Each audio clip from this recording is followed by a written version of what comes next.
What is going on, guys? Chris here and welcome back to another video. Now this is not going to be a Chris Solve video, nor is it going to be me introducing any new puzzles. I'm actually going to be showing you a different method for solving 3x3 that I decided to pick up. A couple of years ago I decided to learn the Roux method just so I could have like a better understanding of how a 3x3 works and how it can be solved. I also learned how to solve the Petrus method, and I was going to try ZZ, but then I realized that it's a ridiculous amount of algorithms and I was not ready to do that. So yeah, I just stuck with Roux. I realized that Roux was going to be kind of difficult and it was a lot of new algorithms to learn if I wanted to do one-step corners, and then also getting my head around the 1x2x3 blocks was also kind of confusing, so I decided to just stick to CFOP since I was faster at it.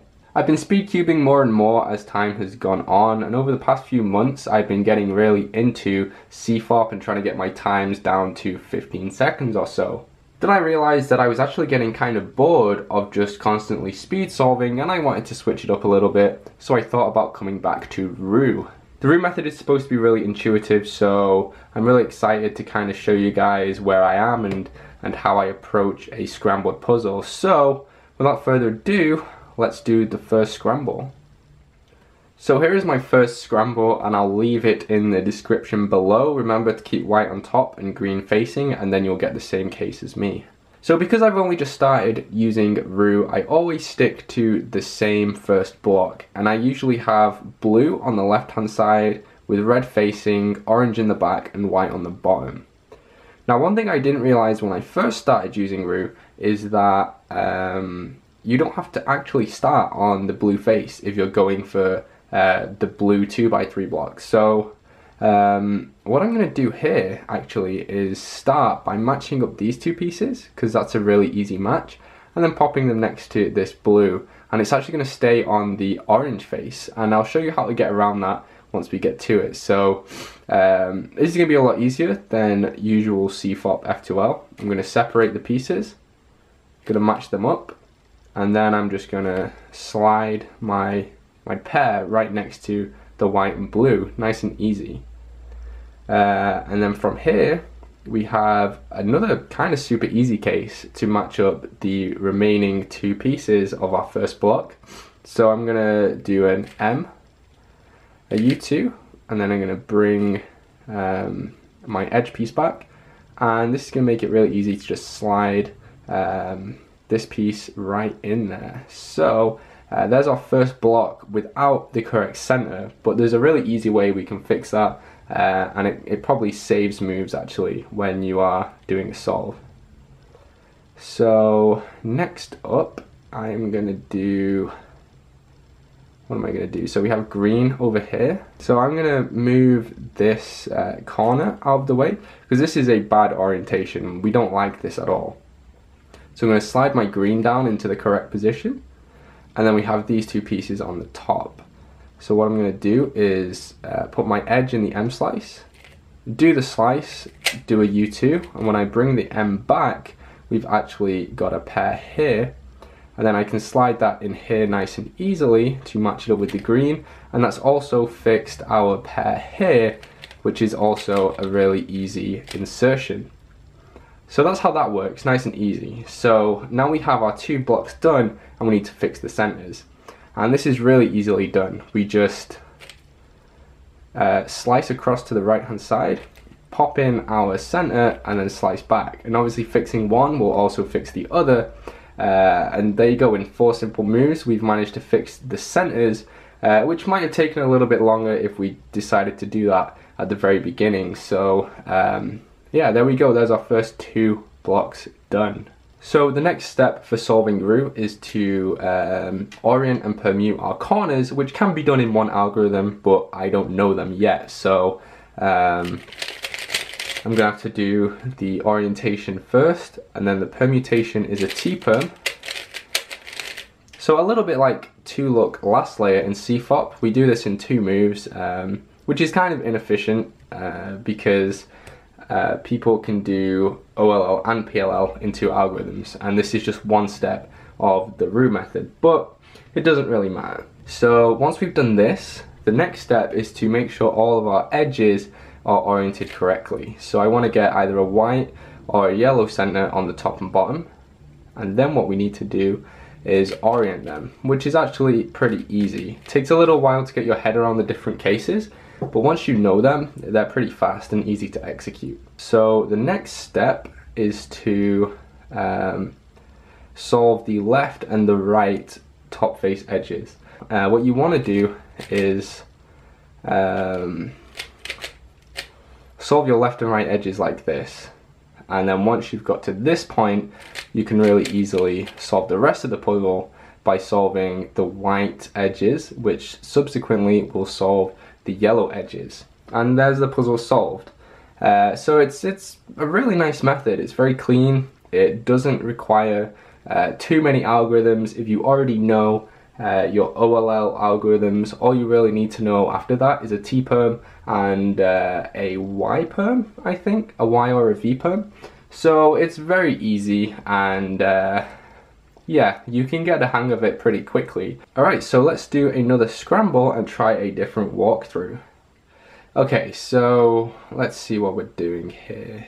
First thing I'm gonna do is, well, I have this weird case where I have a pair of edges together but not oriented or permuted correctly. So I could fix that, I think. So I'm going to start actually with the orange and blue just because I feel like it. So that's that matched up, and it's also matched up with our blue straight away.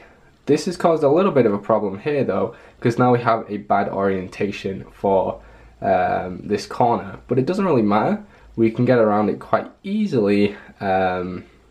I'm actually going to move you across to the side, which will orient it nicely for the edge coming in here, and then we can pop it next to the rest of the block straight away.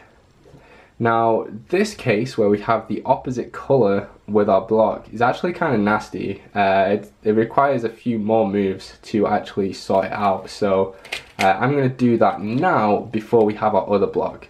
If we had our other block built, it would probably disrupt it, I think.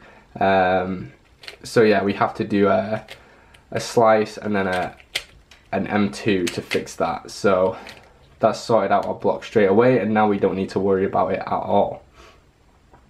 So next up, we want to sort out our blocks. So what we have here is a weird case where we have the green and white matched up with one of the corners, and let me just try and figure out a way to get around this. We could do an M to get the edge out of the way, a U2 and an M prime, and that will fix that for us.